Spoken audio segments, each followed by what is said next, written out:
Bonsoir mes frères et sœurs en Christ et bonsoir tout le monde.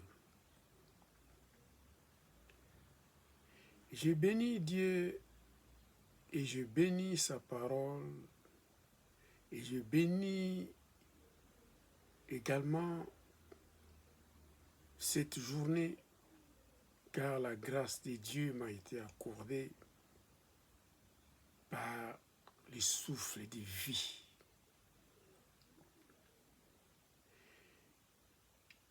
La fois passée, je vous avais parlé du salut que j'avais défini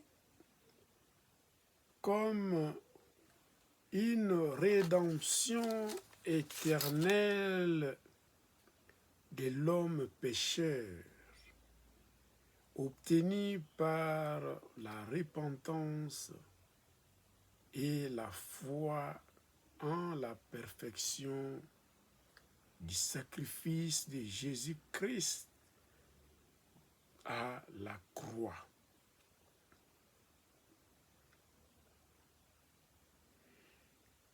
Donc, obtenu par la repentance et à la foi en la perfection du sacrifice de Jésus-Christ à la croix, cela veut dire simplement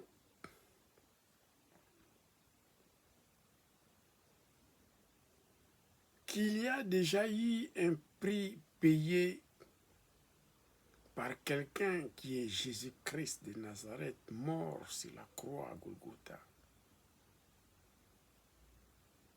Et nous, les vivants ici-bas sur terre,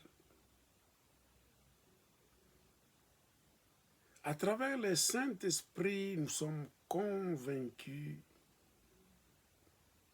du péché. Et cela nous pousse à la repentance.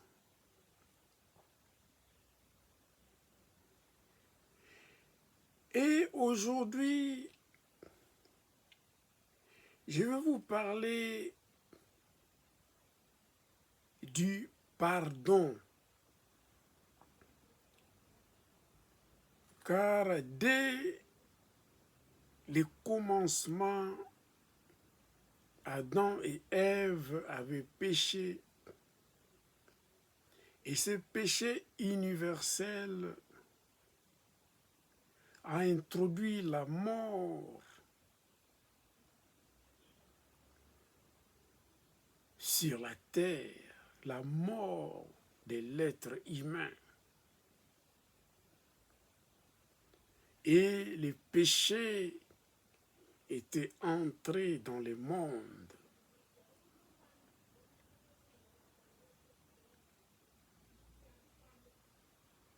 Pour être libéré, pour être délivré selon la repentance éternelle de l'homme pécheur,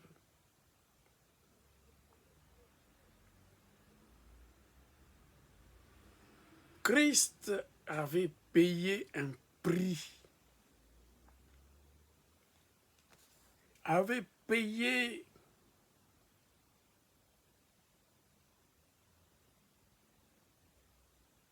par sa mort sur la croix, payé un prix complet pour délivrer l'homme qui était esclave du péché et de la mort.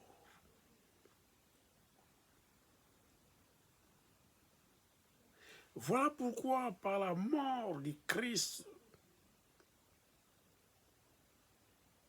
par le paiement du prix complet, comme nous le dit dans Matthieu chapitre 20, 28, qui nous dit « C'est ainsi que le Fils de l'homme est venu, non pour être servi, mais pour servir et donner sa vie en rançon pour beaucoup. Donc Christ a donné sa vie en rançon pour beaucoup, pour nous.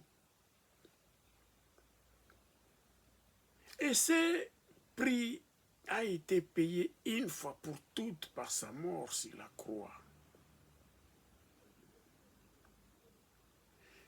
Voilà pourquoi je vous lirai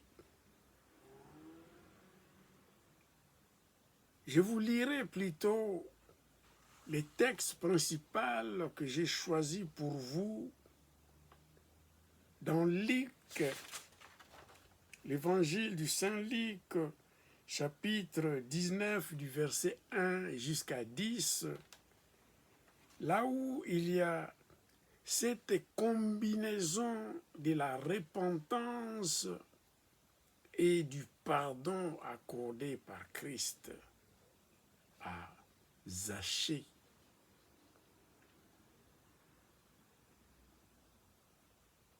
Sans plus tarder, et je veux être bref aujourd'hui, je bénis la parole de Dieu et je vous lis la parole de Dieu dans le nom puissant de Jésus-Christ Nazareth. C'est le texte principal, Luc chapitre 19, du verset 1 à 10. C'est un récit particulier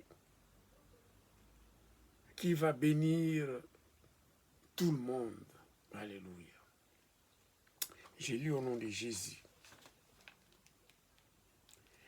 Jésus étant entré dans Jéricho, traversait la ville.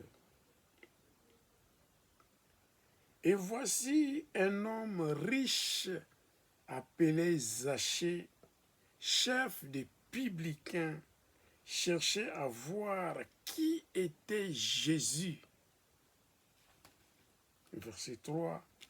Mais il ne pouvait y parvenir à cause de la foule, car il était de petite taille. Verset 4. Il courut en avant alors et monta sur un sycomore pour le voir, parce qu'il devait passer par là. Christ devait passer par là. Alléluia. Le verset 5. Lorsque Jésus fit arriver à cet endroit, il leva les yeux et lui dit, Zachée, hâte-toi de descendre, car il faut que je demeure aujourd'hui dans ta maison. Verset 6, Zachée s'est hâte de descendre et le reçut avec joie. Il a reçu Christ avec joie dans sa demeure. Voyant cela, tous murmuraient et disaient, il est allé loger chez un homme pécheur. Chez un homme pécheur. Mais Zachée, se tenant devant le Seigneur, lui dit, voici, Seigneur, je donne aux pauvres la moitié de mes biens, et si je fais tort de quelque chose à quelqu'un, je lui rends les quadruples. Jésus lui dit dans le verset 9, Jésus lui dit, le salut est entré aujourd'hui dans cette maison, parce que celui-ci est aussi un fils d'Abraham. Verset 10, car le Fils de l'homme est venu chercher et sauver ceux qui étaient perdus. Alléluia, gloire à Jésus.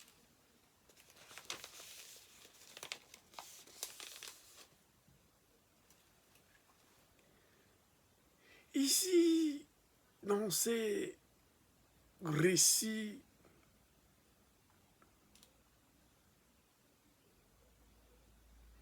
Jésus était entré en Jéricho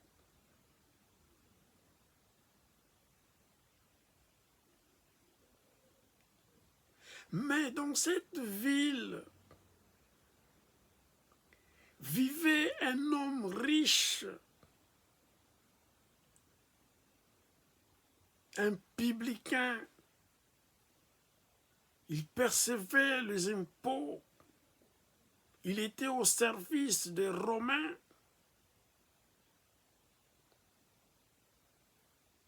Et beaucoup de personnes ne l'aimaient pas. Ils n'aimaient pas Zachée, car il était au service des Romains. Mais cet homme, Zachée, ayant entendu l'arrivée de Jésus-Christ dans sa ville, à Jéricho, il a voulu voir Jésus. Il a eu soif d'écouter la parole de Dieu. Il a eu soif de voir les miracles qui étaient opérés par Jésus-Christ. Il voulait voir la délivrance, les démons, les esprits impurs qui étaient chassés des hommes qui étaient esclaves des démons, de Satan. Alléluia.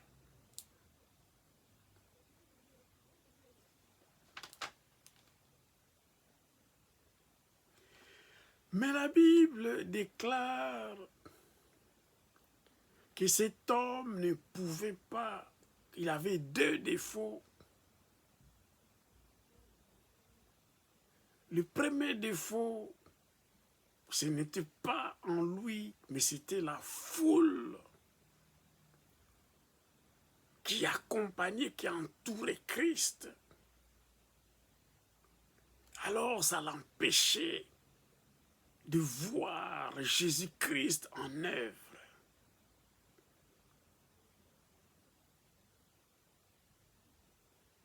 Mais son défaut physique, c'était sa petite taille.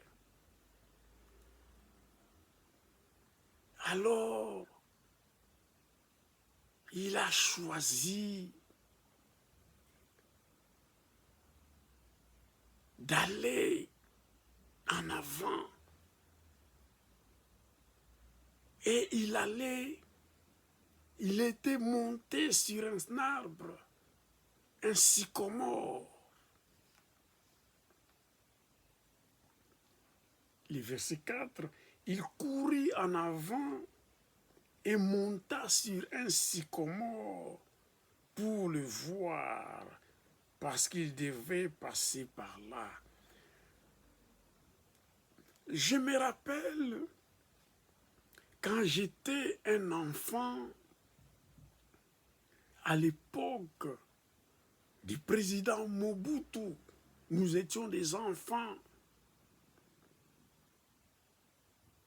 Il y avait souvent, quand il devrait passer, soit aller vers l'aéroport ou en revenant d'un pays étranger, il y avait son cortège qui l'amenait. Et beaucoup de personnes voulaient voir ce cortège, car Mobutu avait l'habitude de saluer les gens, le monde, la foule,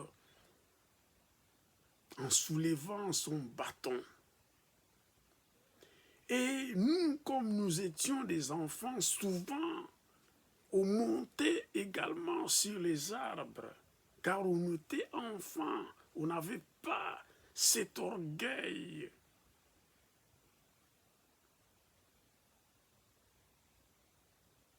Car on était des innocents. Mais ici, Zachée, un chef de publicains, un riche homme, il est monté sur un arbre, un sycomore, sans tenir compte de sa personne, de son rang. Une personne élevée dans la société. Mais il est monté sur un sycomore, sur un arbre, pour voir Jésus, voir les œuvres que Jésus faisait par la puissance de la parole.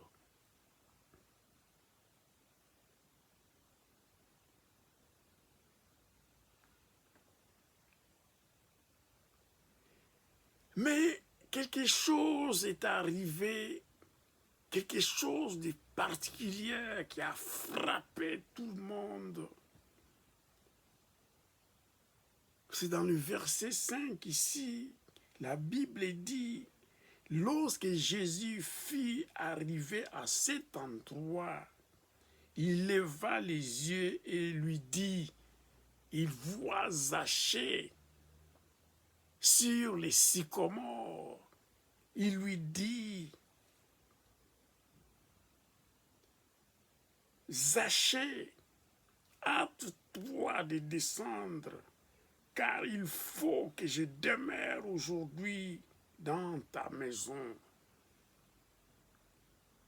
Devant les yeux du monde, c'était un scandale. Devant les gens de Jéricho, les Juifs, ils haïssaient ceux qui étaient au service des Romains. Les publicains qui percevaient les impôts pour les comptes des Romains. Alléluia. Car également, ils tiraient profit des simples citoyens pour s'enrichir.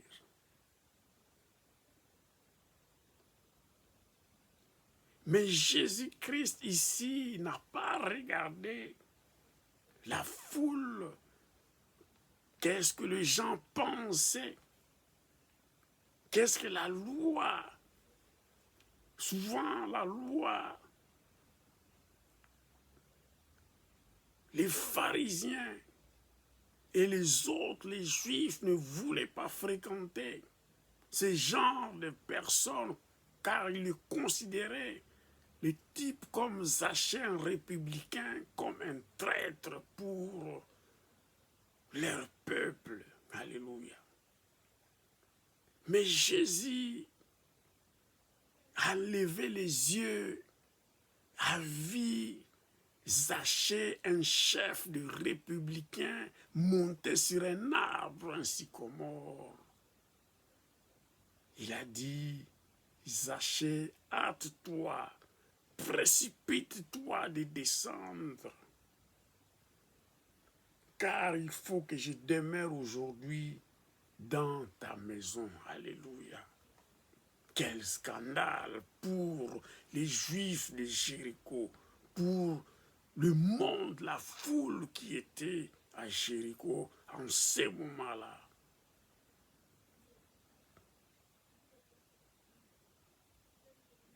Zachée, il ne regarda pas sa hiérarchie d'un homme élevé dans la société, un riche homme. Il descend selon la parole de Jésus. Il s'est hâta rapidement de descendre et le récit avec joie. Il a reçu Christ avec joie. La Bible déclare, si Christ vient avec son Père frapper sur ta porte, et si tu ouvres, ils entreront chez toi et ils dîneront, ils souperont avec toi. Alléluia. Donc Christ a frappé à la porte des Zachée. Et Zachée a accepté et accueilli Christ dans sa maison. Quand Christ te rencontre, quand Christ entre dans ta maison, toutes choses changent. Alléluia.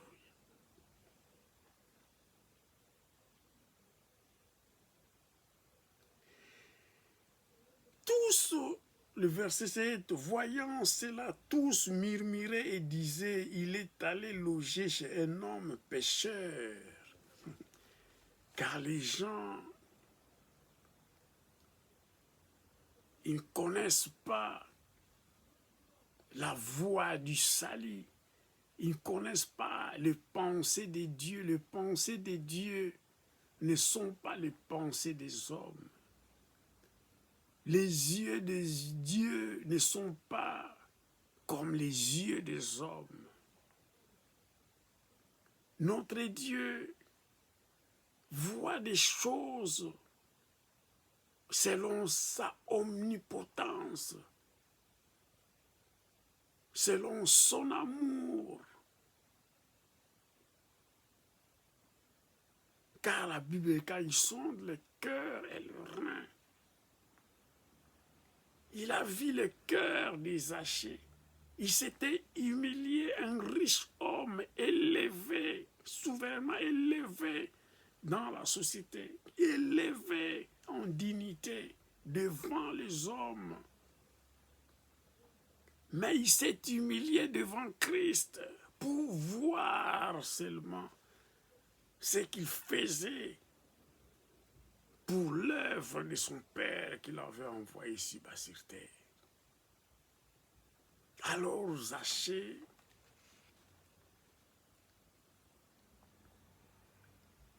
considérant cette reconnaissance de Christ, là où tout le monde courait derrière Christ pour recevoir des miracles, mais il a choisi une de personnes qui était considérée comme l'ennemi du peuple juif. Et cet homme qui opérait ces miracles s'appelait Jésus-Christ de Nazareth. Il est entré demeurer, manger, rester dans la maison d'un publicain, chef de publicain, considéré par la population comme un traître. Alléluia. Et Zachée, comme Christ était entré dans sa maison, dans sa demeure, il a eu ce que j'appelle, comme j'avais défini, le salut, la rédemption éternelle d'un homme pécheur par la repentance et la foi en la perfection, en l'œuvre parfait de Jésus-Christ sur la croix. Donc l'homme se répand ici dans le verset 8, mais Zachée, se tenant devant le Seigneur, lui dit, voici, Seigneur, je donne aux pauvres la moitié de mes biens, et si je fais tort de quelque chose à quelqu'un, je lui rends les quadruples. Alléluia. Il se répand. Il s'est dit, je me suis enrichi en servant les Romains qui étaient considérés comme l'oppression du peuple juif en cette période.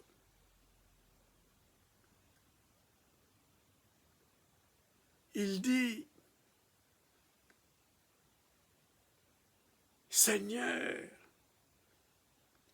voici, Seigneur, je donne aux pauvres la moitié de mes biens. Il avait une très grande richesse, une des personnes la plus riche à Jéricho.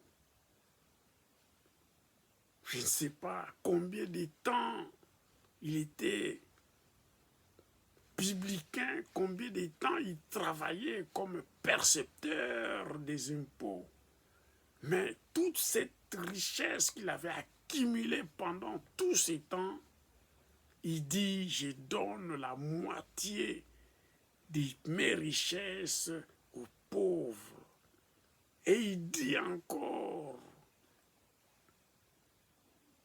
et si j'ai fait tort de quelque chose à quelqu'un, je lui rends les quadruples. Alléluia. Si je fais tort à quelqu'un, je lui rends 4 fois de ce que je lui avais commis comme tort. Alléluia. Voilà la repentance. Reconnaître, poussé par le Saint-Esprit, qui est d'ailleurs la présence de Christ qui était dans sa demeure, de voir profondément son cœur, comment il avait gagné son argent et comment les peuples juifs le haïssaient. Et en voyant la compassion de Christ, qu'il n'avait pas acquisé comme pécheur, mais il avait dit seulement, je vais venir chez toi, je vais venir demeurer avec toi. Christ n'a pas accusé comme pécheur. Christ l'a pas accusé comme quelqu'un qui travaille pour les comptes de l'ennemi du peuple. Christ l'a seulement dit, je vais venir demeurer dans ta maison, dans ta demeure. Alléluia. Dieu est infiniment bon et miséricordieux.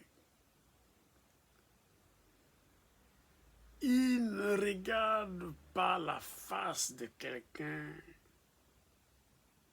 Quand la grâce de Dieu entre dans ta maison, c'est ton moment, c'est ton jour. Alléluia. Si tu rencontres Christ, c'est ton jour, c'est ta délivrance, c'est ton salut qui entre dans ta vie. Alléluia. Alors quand il y a des occasions comme ça, car notre Dieu, Christ, est éduqué et poli, avec politesse, il demande, hâte-toi.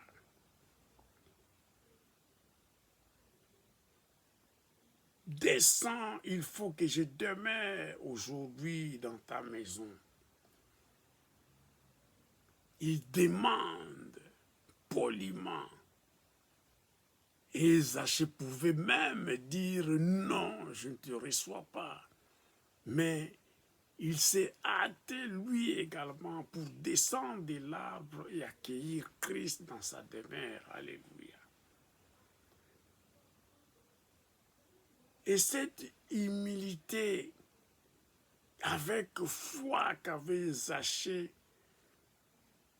et que l'Esprit de Dieu l'avait convaincu de ses péchés, et lui-même s'était repenti. Et il a fait des propositions de rembourser, de payer sa dette de péché, donner la moitié de ses richesses. Et il s'est même proposé, s'il avait offensé, s'il avait fait mal à quelqu'un, qu'il donnerait les quadruples du tort qu'il avait commis à la personne. Alléluia. Et voilà ici, pour citer dans le verset 9, Jésus lui dit, le salut est entré aujourd'hui dans cette maison parce que celui-ci est aussi un fils d'Abraham. Alléluia. Le salut est entré par la repentance des Zachée, en redonnant, en donnant la moitié de toute sa richesse aux pauvres, en s'offrant, il a s'offert lui-même de donner la moitié de sa richesse aux pauvres. Et il dit, si j'ai fait du mal à quelqu'un, je lui rendrai le quadruple. Alors Christ, avec cette forme de repentance involontaire, non pardon, cette repentance volontaire, il était touché par l'amour de Christ. Et volontairement, s'était proposé, il a fait 2 propositions cruciales pour la repentance. Donner la moitié de ce qu'il avait acquis comme richesse aux pauvres. Et il s'est offert également d'ici. Et seulement si j'ai offensé, je fais du mal à quelqu'un, je lui rendrai les quadruples. Alors, alléluia. Ça, c'est la repentance. Et la repentance active, actionne le pardon. Et voilà Christ qui dit, le salut est entré aujourd'hui dans cette maison parce que celui-ci est aussi un fils d'Abraham. Alléluia. Donc le salut est entré comme dans la définition, la rédemption éternelle de l'homme pécheur, obtenue par la repentance que venait de faire Zachée, et à la fois en la perfection du sacrifice de Jésus-Christ à la croix. Mais ici, Christ n'était pas encore sacrifié à la croix, mais Christ avait anticipé le salut éternel de Zachée. Parce que Zachée il s'était humilié lui-même. Il n'a pas regardé sa hiérarchie au niveau de la société. Il n'a pas regardé sa richesse. Il s'est repenti et il s'est proposé, s'il avait offensé quelqu'un, s'il avait fait du mal à quelqu'un, il rendrait les quadruples. Christ n'était pas encore mort, mais il a anticipé le salut éternel de l'homme pécheur qui est Zachée, obtenu par sa repentance volontaire, la repentance volontaire de Zachée. Alléluia. Et Christ, pour citer ici, il dit, car le Fils de l'homme est venu chercher et sauver ceux qui étaient perdus. Alléluia. Et Christ avait trouvé celui qui était perdu. C'est Christ qui s'était arrêté et regardé en haut. Il a dit, Zachée, hâte-toi de descendre, car aujourd'hui je vais demeurer chez toi. C'est la grâce parfaite de Christ. Christ s'est arrêté lui-même. Il a appelé pour l'accorder cette rédemption éternelle par sa repentance, la repentance volontaire de Zachée. Et le pardon lui a été accordé, y compris ce salut, cette rédemption éternelle de l'homme pécheur qui s'était repenti volontairement. Alléluia. Merci Seigneur. Soyez bénis, chers frères et sœurs en Christ, car Dieu ne regarde pas qui sommes-nous. Dieu regarde notre cœur. Si nous étions perdus, Dieu nous cherchera lui-même. Parce que c'est lui qui nous a aimés les premiers. Et Dieu dit, il va toquer sur ta porte. Si tu ouvres, il entrera chez toi. Il rentrera chez nous pour souper avec nous. Alléluia. Quelle opportunité, quelle grâce que Christ pousse, toque à notre porte et nous ouvrons la porte et il entre, il soupe, il dîne, il vient dîner avec nous. Donc, ouvrons nos cœurs, car notre Dieu est prêt à nous donner aussi les saluts gratuitement si réellement nous nous repentons et si réellement nous croyons à la mort de notre Seigneur Jésus-Christ sur la croix Golgotha. Et le salut entrera également dans notre maison. Soyez bénis, bye bye, bye bye. Et prochainement, je vous parlerai de la justification. Alléluia. Bye bye, bye bye.